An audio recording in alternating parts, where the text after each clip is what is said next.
All right, cool. How's it going, everybody? Again, looks like we're picking up a few more folks. Yep. All right, great. I think everything's looking good on my end. I think if you have any questions on what you can see or hear or not see or not hear, please feel free to post them into chat. We've got some folks on our team that are keeping an eye on things, helping me out. If you can't type in chat, it's because you haven't given yourself the name. As you can see, we've got a list of about 40 folks that have gone ahead and identified themselves. Please do so. You don't have to be terribly truthful in it, but be friendly. So that, and throughout the duration of this conversation, if you have any questions or concerns, feel free to toss them in here. It's cool if it's related to what we're talking about. Also cool if it's related to what we're doing here at Stormwind, or in general. You can even say hi. Let's jump to what we're talking about here today. I am super excited for this particular topic. This is not something that I think, as a system administrator or network administrator, a guy like me, in my type of roles in IT, they don't come to me and talk to me about blockchain too much, right? They're normally coming to me and they're saying like, hey, we've got problems with this piece of infrastructure, or this ability for something to flow, or this application to connect, or whatever. These people to use their identity to do, whatnot, right? That's all pretty familiar stuff to us, right?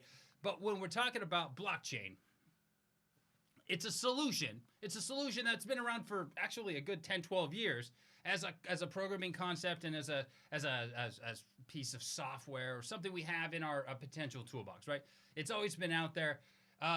In the long term, there hasn't been a lot of information that says, hey, what can this do for you?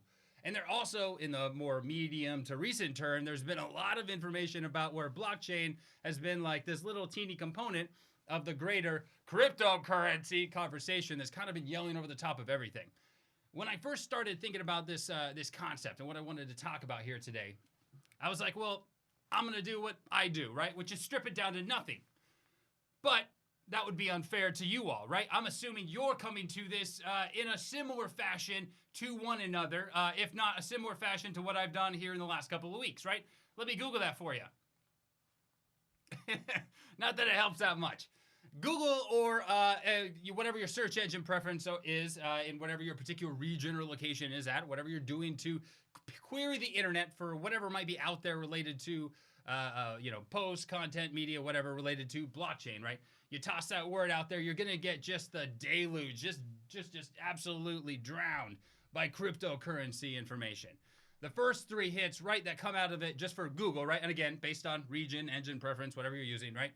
Blockchain.com is owned by an organization that's selling cryptocurrency, right? Good on them. That's a score, right? If you're Ford or Chevy, if you manage to buy car.com, I'm assuming one of them does, right? That'd be a score, or truck, right? Wikipedia's blockchain article. That's fair. Wikipedia shows up in most of our conversations, but it's also, for all of you new to IT and new to searching in information, going through all the different kinds of sources and whatnot you have within the internet, you don't stop here, right? Wikipedia is a great starting place. We'll kind of circle back to that, right?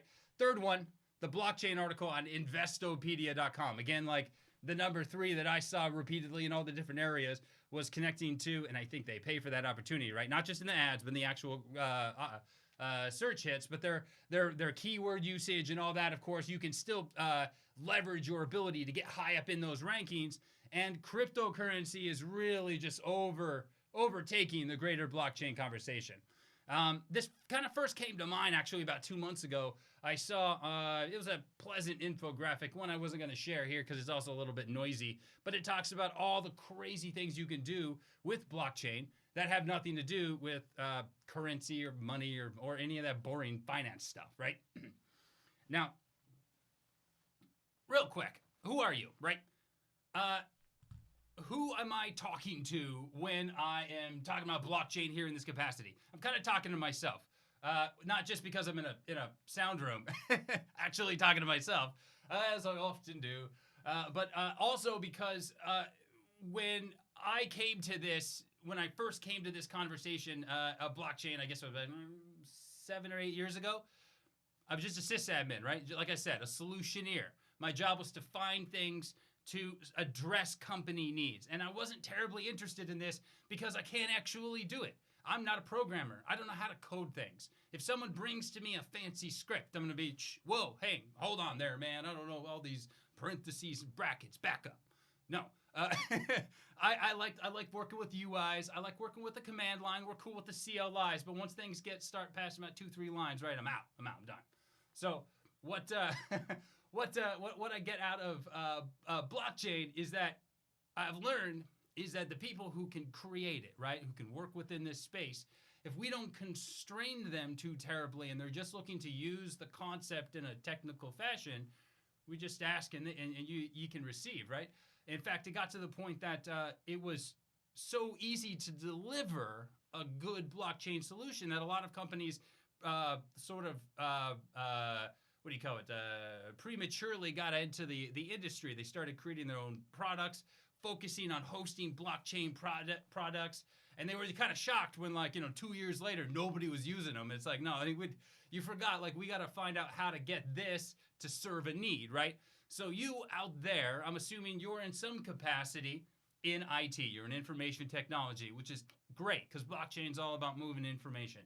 That's a minimum. That's really all you got to. If you're interested in this, that also means come on in, right? This is definitely gates open, come on in sort of circumstance. There's no technical requirement to have an interest. I'm going to try to keep this conversation phrased as such, right? So there's not going to be too much conversation about renewal of tokens. We're not going to talk about the network topology that's used in all of the individual components of a proper chain topology, right? We're not going to do any of that. We don't need to do any of that, right? What we need to do is we need to get the conversation restarted about blockchain independent of cryptocurrency. So when you take blockchain, you plop it down in your search engine. There's a couple in there in the first page. And again, I kind of gave this a shot myself and I was like, what can you find in here that's useful? That's not just straight up cryptocurrency, right? And I didn't do the easy thing by doing a couple of, Boolean modifiers to Boolean modifiers to my Google search to make it, direct. I was trying to come to it not just from a technical perspective, but I've taught a course that was really targeted once on people in IT management roles that have approached it laterally. So they might have been in management in a non-IT part of a company, and now they're managing the help desk. Or they might have been a project management, and now they're being asked to take a more technical role in the org, and they've stepped up, but they're like, I never worked the help desk. I never worked network engineering, right? So they're coming in here. This is definitely for y'all too. And I would imagine blockchain. Boss says, is blockchain a solution? Blockchain, enter, right? IBM's Blockchain for Dummies read, that comes up, that's in there. You'll see that it's a reference to, it's there's a PowerPoint presentation out there a few times you might see, but this is actually a PDF. It's a pretty quick read. It goes all the way into actually deploying your own first blockchain application. So if you're code centric, if you're coming to us from I like to actually do this for a living, then this is probably going to be a little bit more informative in terms of even this conversation right here, because it might answer some of the questions on the mechanisms of how blockchain works with my particular coding language or platform. And Wikipedia, true. It's good. I gave it a once over. Everything in there looks like it'd be useful. I'm assuming you've all probably seen that if you found us here. Blockchain is not something you very first entered in front of you, I'm assuming, in the last 2 or 3 days. So the Wikipedia article probably isn't going to have a whole lot of new information for you if you've gone at least that far of just, again, hitting it into a search engine, right? Back to where I was going at. So let's talk about the components of what actually makes up the blockchain. Again, universal conversation here. Oh, hold on a second. Let me make sure I'm paying attention to what's going on over here, because I am not, again, talking to myself. Okay. I'm getting the feedback too on the volume. Trying not to blow it up. No, we'll go ahead and let me see if I can adjust a little bit better too on also the angle here. I do tend to wander about, and I'm not kidding about that. You guys can throw your virtual tomatoes if you see me kind of wandering off cue. It's not likely to happen often. It's probably going to happen at least once. I like talking about this stuff. That's what happens, right? I'm in my thinking space. So blockchain, right? What's a blockchain? What are we actually doing? If I'm a project manager or I'm a support manager, or maybe I'm just interested in this because I do stuff related to this and I keep hearing about it over across the IO or in the other conference room, right? They're like, oh, they're going to do a blockchain project. Well, what is that? Well, they're going to build a block. And the block is made of data, unmodifiable, right? And incorruptible. Excuse me. Getting all excited and I just lose my voice in the middle of it. So the unmodifiable part is key about this, right? We got a bit of data. We're going to put it on a virtual clipboard or a virtual whiteboard. I like to visualize that when I'm talking about this. You've got a string of data. Maybe it's readable in plain English or plain whatever your language is. Maybe it's not. Maybe it's a hash, bunch of junk, or a GUID, just a string of numbers or whatever. But it means something to someone somewhere, right? So we took this data, we put it in a box, a code block, and we attached it to the chain. Now, what's the chain? Chain, make sure I don't miss my chair because that would be extremely humorous, but also a little painful. The chain is how the block identifies itself to itself, how it knows where it came from, and also a little bit about where it's going. So it's going to have, at a minimum, a hash. And what's a hash, right? Fancy term for a string of encoded information that represents usually like an identifier, right? So we have like different kinds of secure strings that we have in all kinds of different coding capacities. But the hash is the overarching term for the actual, what is this 40 character, gobbledygook, right? Oh, that's the hash, right? And the block's got a couple of them. It's got one for itself. Oh, that's my hash. It's going to be unique to it on the chain. It's also in itself going to contain the hash of the block that came before it, right? And so that's that. And then the one that's attached to it is going to know about itself and that one, right? And so on and so forth, the chain. So we got a bit of information that we've attached. We put in a block. We made a chain with it by simple coding mechanism, right? So if you were thinking that at some point, like, there was going to be a physical chain involved in this and there was going to be some blacksmithing in this show, sorry to disappoint. Come and check me out next week. Oh, man, no, I'm kidding. Blacksmithing, I'm working on it, right? I think Panic's going to teach that course next, or he is now. We expect it. So what good is a tiny amount of data that is presumably, right, in such a small amount of format that it can't contain what we would consider a substantial amount of what do you call it? Data, right? Some context, right? It's not going to be an encyclopedia. It's not going to be a DVD of all the recordings of a particular artist. It can't be complex media containing 3 or 4 different kinds of coding mechanisms. I guess theoretically it could, and we'll talk about a little bit more about the topology and the requirements, the practical limitations on the size of the block, right? But, what kind of things do we do with this, right? Let's come back to that. First off, we know it's data.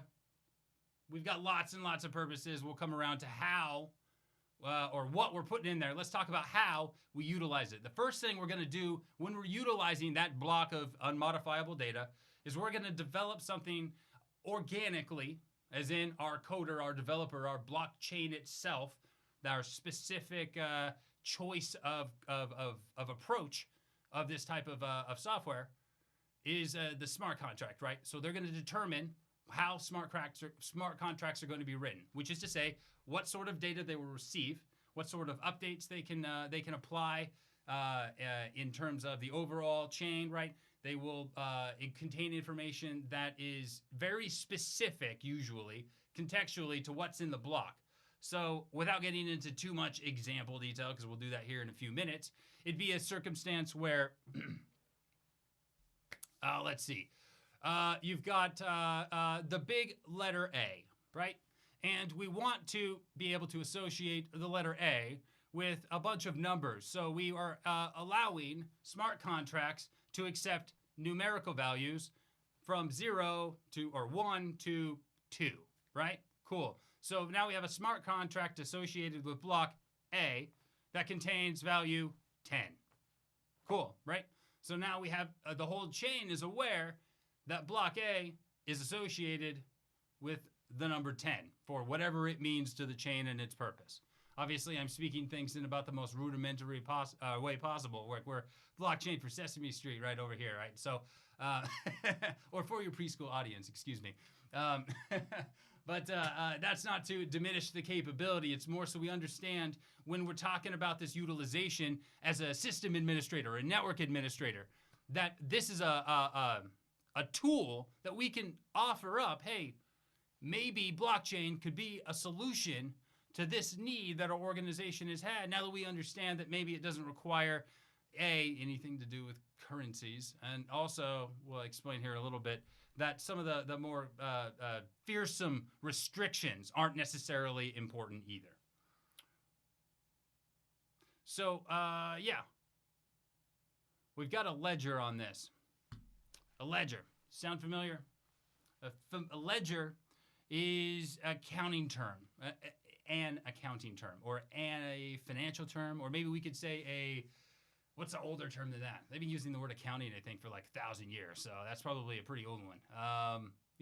General accountability and, number bean counting. So whenever you've seen someone and being like, they've uncovered a list, a ledger, right, of a bunch of market transactions to the silver miner between, all the different people he did business during the course of his, the year 10,012 AD or whatever it might be.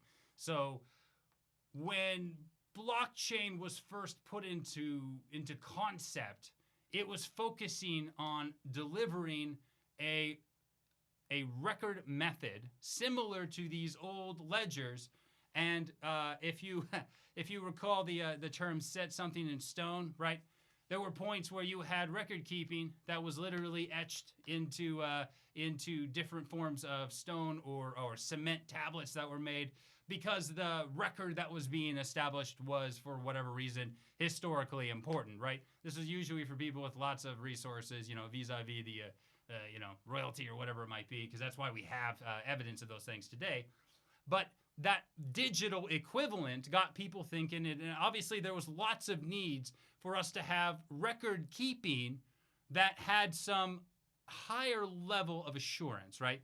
Now, how do we quantify that? How do we quantify assurance, right? I jump forward, right? We'll talk about that here in a second, right? We have a concept called the confidentiality, the integrity, and the availability triad. But these guys here, I as far as I could tell, this seemed to be the OG ledger, right? This is the oldest version of this I could find, and they definitely instituted a concept, especially on the integrity about conveyance of information. Now, first off, these were actually a currency, right? So in a way, you could also say it was like an OG cryptocurrency, but there's no crypto involved in this, right? These were giant rocks that were associated as a currency, right? And on the rock sometimes, and sometimes in other places, they just kept track in a ledger who owned the rock. Sometimes they moved the big coin rock. They'd bring it to their village. They'd put it in a place that everybody could see it, and they'd be like, that's my coin rock, right? Look, that's awesome, right? And sometimes they just leave it because it's really big and heavy. At one point, as alluded to here, that they were transporting one of these massive coins, and it fell off, or the canoe it was on sank, and it fell to the bottom of the ocean. And because everybody knew it was there, they just continued trading with it as if nothing had happened, right? That's some integrity. That's some good stuff. So we're trying to take a concept with the ledger, which is just record keeping, and we're trying to keep it within a concept structure that gives us something better than writing down things on paper or some of the other digital methods we have now, like centralized individual file generation, right? Which, if half of us in IT, I think, are in the business of managing centralized or individually sourced files. So keeping information can be a lot better. Now, what we're looking to do with that is we're looking to maintain this, the confidentiality, the integrity, and the availability triad. which what we're saying here is we're looking to ensure that the data that we put somewhere, if we choose, is unavailable to public eye, so it's kept private. Integrity to the data, right? Which is to say it's not going to be modified in an unofficial fashion. When someone puts it into, in this case, the chain, it's going to get to where it goes the way it should without being changed ever. Integrity, right? And then availability, this is always important, right? You need to be able to get to it. It's no good. It's not secure. It's insecure if it's unavailable, right? So our data has to be there. So we're looking to create something that allows us to do a technological solution to a ledger to keeping track of data while maintaining, if not enhancing, the triad in our organization. The root concept that assures this is a consensus algorithm. Reading this off because it's a fancy word, right? One of those, Joe and John over here, nobody wants to do business with the CIA. Everybody wants to do business with the CIA when the CIA has got all their cookies. Another organic tool often unique to each chain methodology. This consensus logarithm, right? This is a fancy term for a mathematical equation, right? But this is something that has to be generated or copied or sourced or otherwise provided by the code. I was about to say code monkeys, but it's such an endearing term, but I know it doesn't. Not everyone loves it, right? The code ninjas that are putting together your blockchain, right? They'll come up with one. It's the way of ensuring consensus, right? Consensus being the agreement that the data is being handled correctly and thus can be held to some standards. So the decentralized component of this, right? This is the cryptocurrency people love this. Decentralized banks, decentralized finance. It's going to decentralize the world. To be like, you say that loud enough, the world's going to come for you. Oh yeah, 2023. It's if you've been paying attention to the news, it's not super great in that market. But it's a great idea. I love it. I love the idea that there isn't just one copy that I, an administrator, can break. Please take that power away from me. It'd be fantastic. So one of the things you get from decentralized, or one of the things you're going to get to with blockchain that really underscores the decentralized concept as being a root and foundational, is that the chain itself maintains quorum for the data and the structure, the block itself, everything, right? So look at it this way. Every time someone gets a copy of the data, right? If we were giving everyone their own block on the chain, which this is not how that works, but if you were to visualize everyone receiving a block and representing the chain as an individual, as soon as you receive your block, like a Roman citizen, you now also received your citizen rights, right? You've now, or your voting rights as a citizen. So you're part of the chain. Now you have the ability to vote. And when you look at your block, you go, okay, this is what I received. I agree that this is what I received and what I expected to receive and what I wanted, right? So your first thing you do is you accept it, right? Then the next time someone comes along and they say, hey, there's someone down the line that says the block actually should look like this, and there's a discrepancy between what you have on your block and what they're also suggesting might be different, you go, nope, I disagree, it is not. Cool, great. The whole chain votes, and whoever was down there saying the block should have been another, that's not right, the block should look like this. No, everyone voted, you're wrong, sit down, right? We get a good consensus automatically and very quickly. Are we starting to understand why a practical limitation to the size of the block might be important, right? Theoretically, there's no theoretical limit to anything, but practically there's limits to everything based on how fast and how long we're willing to wait, and all of that, how all of that affects security and availability and integrity.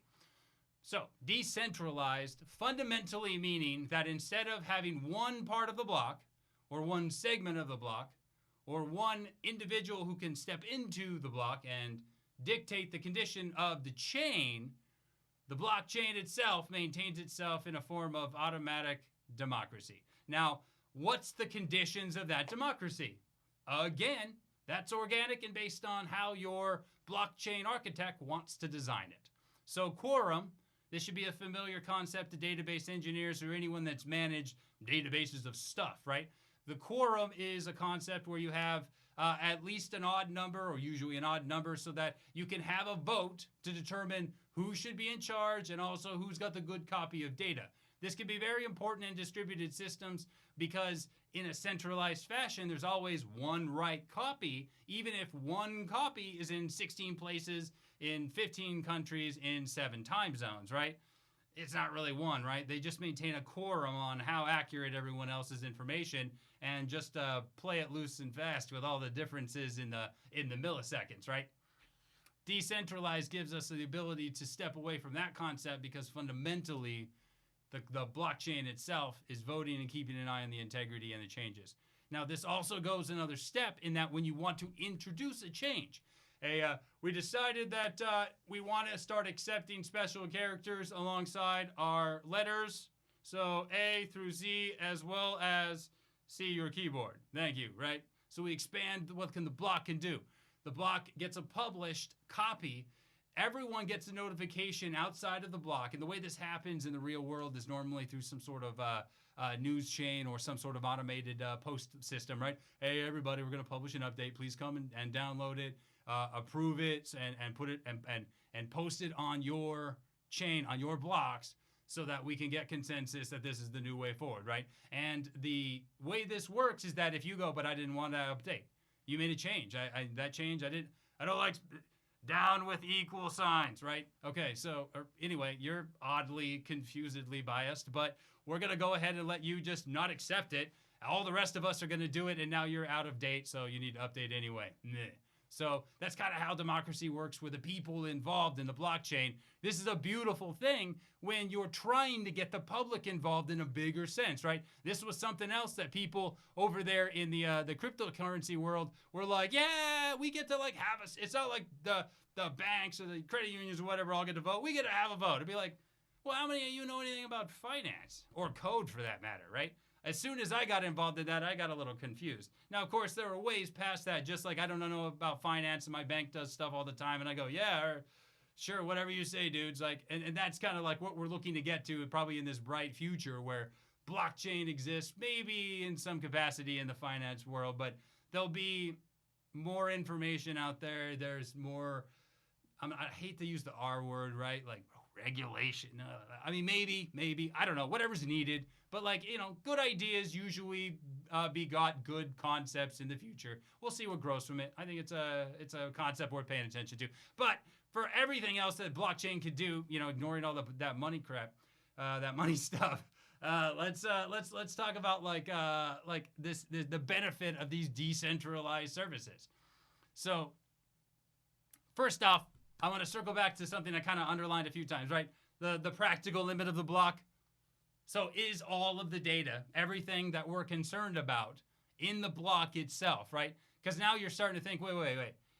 We're tracking like updates to this, the smart contracts, hashes. This sounds like there's not even a lot of room to put extra data in the block. You're like, whoa, no. Not necessarily, right? The ledger itself can actually get really large. One of the things the ledger is going to keep track of, if you want it to, is updates, changes, and modifications along the chain itself. This is one of the, again, championing things in that common use of blockchain is that a record of where it all went was supposed to be in the chain. Of course, that was 100% left up to, again, the code architect, and in many circumstances, they didn't like doing that for obvious reasons, I think, if you think about it. So what about everyone else, right? If you've got a whole bunch of data and you need to be able to ensure that new people, right, are coming, new blocks are added, new folks are coding against it or doing something against your chain, they need to be able to get information from that, right? They're not going to make it themselves. So what you have is you have a node. And you've got a node hosted along the chain that's going to contain an entire copy of the whole ledger, right? So absolutely everything that has ever happened related to the blockchain will exist all in a single node copy. In a lot of private blockchain usages, the node actually represents the architecture. We'll talk about the use cases here in a few minutes, specifically how that works out. Let's see, where are we at the time? And I'm on, okay, perfect, awesome.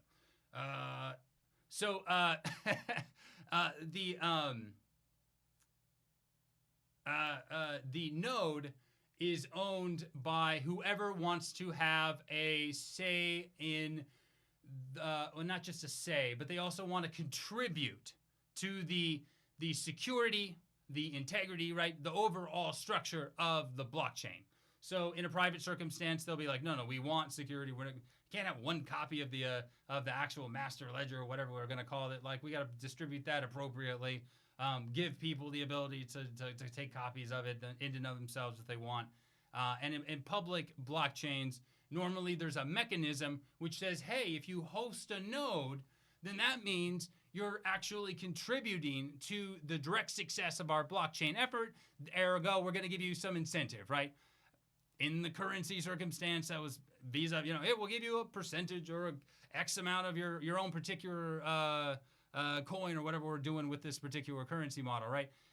But in other models, they are actually doing things with gamified point systems, as well as a way of tracking contribution being repaid in terms of resource access. There's been some interesting things in blockchain tied to storage utilization, where contribution to the chain of available storage, it means that you have access to a wider variety of performance within the storage chain itself. So sort of a self-rewarding sort of ecosystem. These are the types of things that outside of the currency conversation are really interesting. And if you see these conversations happening, I definitely encourage you to bend your ear, so to speak.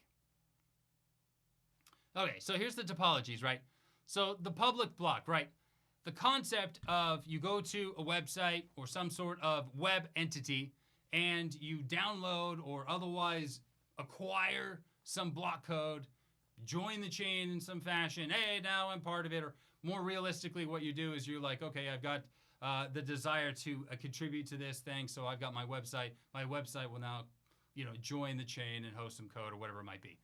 That structure very much, I'm being very general, broad. I think if there's any coders present, they're probably like, why would you even describe it that way? That's because I'm a system administrator. Weren't you paying attention? Can't code with these. No, I tried it once. 18, C++ class, didn't go well. Nope. But I do understand that public block means public, right? That you can go out and get access to it, you can contribute to it. Private block, this is the interesting stuff, right? As you can imagine, putting data out on the internet or out on the greater web for people to access, download, perhaps even contribute to and change, you're going to have to put some security behind that, right? Or just assume that it could at one point just be taken from you. That security isn't as much of a concern in the private block space, is it? Neither is it necessarily your requirement to keep it democratic. It's your blockchain, private, right?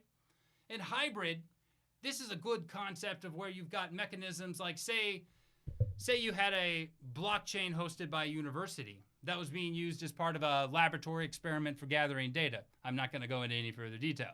But all of the nodes that contained all of the ledger background information could be contained in a private blockchain held within the university's subsystems, whereas a segment of the block was actually accessible through some public URIs to contribute in some other laboratory research. I can't even remember exactly what I was saying, but you know what I mean, right? Hybrid, keep a portion of it private and then allow a portion of it to be accessibly publicly.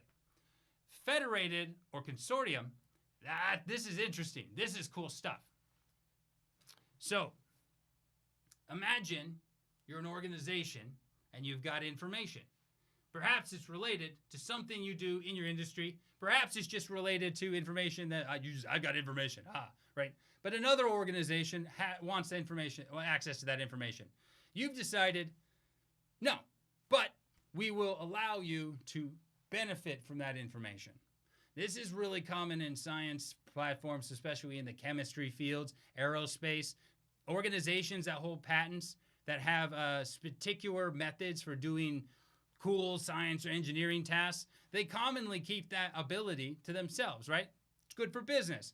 But they also are smart enough to know that if nobody knows it, then nobody's really going to pay for it anyway. They'll just go to whatever the second best option, especially in a world where things are very close to one another. So what you get, a little blip there. What you could have is you could have these two organizations, exchanging information in a public fashion via private or hybrid blockchains, right? So I've got my blockchain held inside, and I got a portion of it exposed to the internet via URI or URL, something like that, and so do they. And then we have another blockchain involved in this that's actually used to exchange information between the two.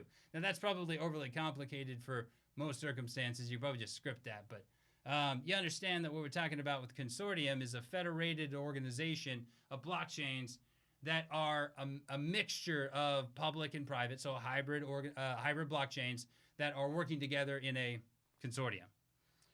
So these last three, right? They don't stand in front of what I'm trying to point at. They sound a little centralized, right? Yeah, they are. There is actually no requirement, again, I want to highlight that like with a public blockchain, you don't have to necessarily be decentralized in your architecture for it to be blockchain. You can use the concepts of blocks in a chain for traversing information in a completely private fashion. Is there a benefit to doing that?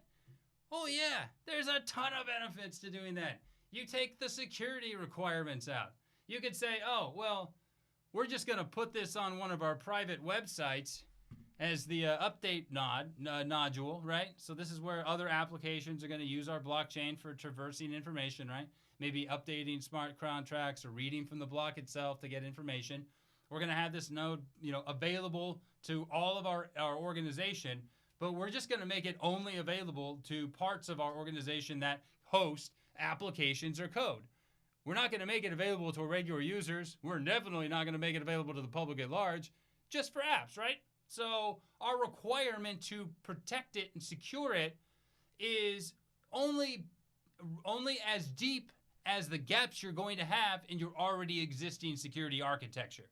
So this is, and maybe I've just taken a 50-minute way of saying this, blockchain is just another application that can serve needs in your organizations, often with extremely low application or coding costs, especially for a customized solution. Yeah, that's about it. Boop. Video ends. Now let's talk about some actual use cases. I've also been trying to dive around that one because it's actually challenging to sit and come up with use cases that aren't deeply technical. There's lots of really fun, super technical examples of blockchain doing really radical stuff, which when you're not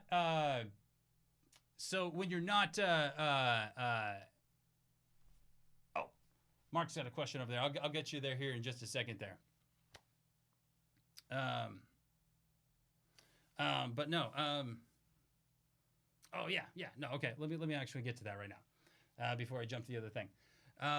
So blockchain, right? You're actually about security on blockchain. Okay. I talked about, you don't have to do any of the security. And you're like, yeah, but you didn't talk about what any of that security was. Yeah, no, that's a good point. That's a really good point. That's a good point. Okay. So when we're looking to secure code, usually we're going to secure our gateway, our access to it. So a public gateway could still require that it come from a specified service using specified ports, using specified code languages, right? You can put restrictions, practical restrictions on how your blockchain is accessed by other applications and services, but still be publicly accessible. This can also go out to being applications that are guarded behind universal or like OAuth type of identification services. So things that you could log in using universal IDs. You could have some sort of authentication framework in front of the blockchain. But once you get past that, you're deploying code in a virtual sense, or you're accessing the chain directly, coding against it directly. There are a lot of projects out there where more or less once you gain access to it, which it's public in that you can all gain access to it, but that modifying it, working it, reading it still requires you being within a specific environment. Still considered a public chain, and practical security would include things like audit information, right? Who changed it? Protection against modifications against sensitive parts of code, right? So no, we're not accepting any code that's suggesting a change to the overall block structure lined out here, right? Like I don't know the language well enough, but you understand that like even in public coding projects where everyone's welcome to suggest modifications to the structure itself.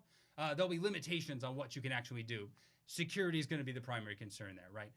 Projects that are truly open source, where anyone can just post whatever they want in there, are commonly having to do a lot of auditing to prevent like just malicious trolls injecting code that breaks stuff just for funsies.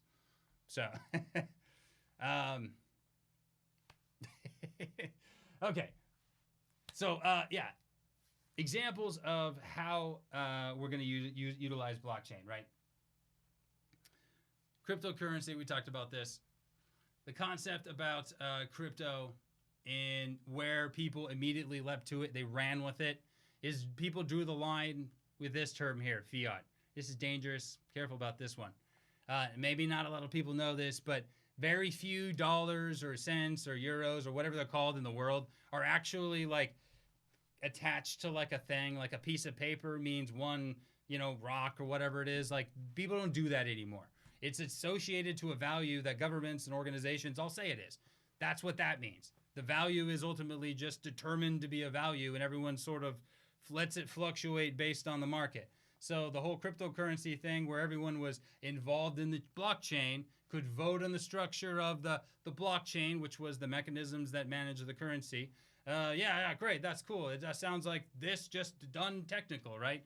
But of course, the concept of public anything requires a lot more forethought, and I guess I'll leave that one at that because it's boring, right? Identity. This is what I like to talk about. Every time I talk about blockchain, every example, this is all I want to talk about. I just want to be like, identity. Let's use it for identity. It's cool. Let's do it for, oh man. Oh yeah, identity is awesome, right? Because you can have a blockchain that contains everything that you use that quantifies for identity in a fashion used and accessed only by services that need to validate identity and operate in a completely decentralized fashion. We talk about the block itself containing maybe usernames, or actually, my favorite example is a block representing your employee ID card, right? Everyone ever had one of those? Picture, name, date of birth. Like, this is static stuff. You're like, we have a new employee, / employee number, / block number, all their demographics, right? Smart contracts being current status, active, right? Until, not, right? Also, job title. Also, pay rate, right? Things like that. You can have a blockchain contain all your HR information if it's all coded in an environment and existing, protected using traditional concepts like firewalls and subnetting, right? So you've got the services that exist in a network that are only accessible by local network services. Then blockchain is able to do what a lot of other things have done a lot faster, a lot simpler, with a lot more likelihood of being able to do that service without any kind of risk of large spread failure, right? The decentralized concept, you can spread things out theoretically. And this is a horrible example because I know identity managers are like, dude, don't even say that stuff around my CISO. But imagine every device on your network also hosting the identity nodes for your network, right? So you could have a quorum of devices that also represent your identities. Now, of course, that's just code. Users can't access that. But just an example, right? Identity, that's fun. Library books, this one's a lot easier. This is a concept I think we can all kind of get around there once. Yeah, so a library book, right? Used to have these little cards in there, and you get like a date stamped on them. And it showed, D. Sasse checked it out August 27th, 1993. Still never turned it back in, right? You get that other one on the back side that says you turned it back in. I didn't see a lot of those. They didn't let me into libraries very often. I like books. I keep most of them. I'm kidding. Turn your books back in, folks. But imagine a system where you have data that needs to be checked out in some fashion. The block can contain the data, smart contracts, checkout information, right? That one should be really easy to talk about. If you're like, hey, blockchain could do that, and someone's like, what's blockchain? You'd be like, you know those cards they used to have in library books? The block's the book, smart contracts are the card, and the chain is the ISDN numbers that are actually all sequential for every book everywhere. But yeah, don't go into detail with that. We don't need that. The chain, of course, is the representation of the book, knowing about the book before it. So an index of like an encyclopedia, A, B, C, D, and at the end it's got them all. That's a pretty good looking blockchain, right? Now, short, also way more information you put in actually a block, probably. But yeah. Wrap your head around that one. Here's another one, medical records. You can have a blockchain for you. They will probably, and by probably I mean they do, in some fashion. There was mandates about 15 years ago in most of the modern world that records be mandated or be updated to digital only because, or at least a digital interface, because they wanted to have much better auditable records for tracking drug sales. So everybody had to get off doing things on clipboards and fax machines, and most stuff's out there. But most stuff's out there in files, centralized files, just huge long entries in databases, or actually like PDFs or something. That's terrifying, right? Like actually thick format files floating around on servers and things like that. I worked for the government's Defense Health Agency. That whole organization was nothing but managing the identities of medical personnel and medical records. Whole $1 billion project to manage medical records, right? But the idea that the block could just be a record of you, and the smart contracts are all the other stuff that's unique to what happened since you became you on your day, on your birthday, then that's actually not a lot of information in the grand scheme of anything, eh? Jeremy's over here, medical NFTs. No, that's when we start selling each other. That's, what was that? Altered carbon. You can't have copies. No copies. But yeah, medical records, identity, right? We go back to identity in a government capacity. You think about in the U.S., we have a social security number, right? That system. You think about that wrapped in a blockchain, a number. They're all sequential. They're randomly assigned now, but they didn't used to be until 2007, I think it was. They were actually assigned sequentially, so you could do a math check. If someone said, this is my name, my birthday, and my social, you could run it through a calculator to see if that matched. They fixed that, so it made it a little bit harder to guess people's socials. But blockchain's a really good fit for these systems. I think that there's a lot of bright people that are looking at it. But of course, in the public capacity, security is the biggest issue. We don't want to get in there and start talking about blockchain everywhere because blockchain's not a good fit everywhere. But is blockchain a good fit for your organization? Some project that you guys are talking about right now? Hey, we just got this silly little bit of data. We just haven't, 6 different people need it. 3 people need to be able to contribute to it, or 3 organizations, 3 apps, whatever they might be. Then we might even have someone in your organization that's been itching to do a little blockchain coding. They're like, oh man, I've been doing some Python, working in Ruby, doing some things. What do we got? We got a place to host it. You might even have 80% of what you need to make it work out. So this whole conversation, and I appreciate you all hanging around with me, especially with our glitchy beginning, is really just to get the conversation restarted out of the context of the moolah and back into a tech solution where it belonged, blockchain, right? Identities and record keeping, all kinds of cool stuff. Hit me up on LinkedIn. I'm easy to find. I'll pretty much accept any connection as long as you look like you're in the IT industry. I like building a big conversation. Definitely keep an eye on everything else we have going on here at Stormwind. We got a bunch of cool courses coming up here over the next 6 weeks. See the publications. I think most of you get notifications about that stuff now. And also, definitely take a look at what we have going on related to our coding specifics, networking specifics. If this sounds like something you want to get into and you're looking for like a little bit more information to apply this technically, you know what area that what I was talking about sounds most foreign. We almost certainly have some content around here that can help fill those gaps out too. So yeah, thanks a lot. Thanks for hanging out. And again, reach out to us if you got any questions in the chat or in our other methods. Thanks a lot. OD out.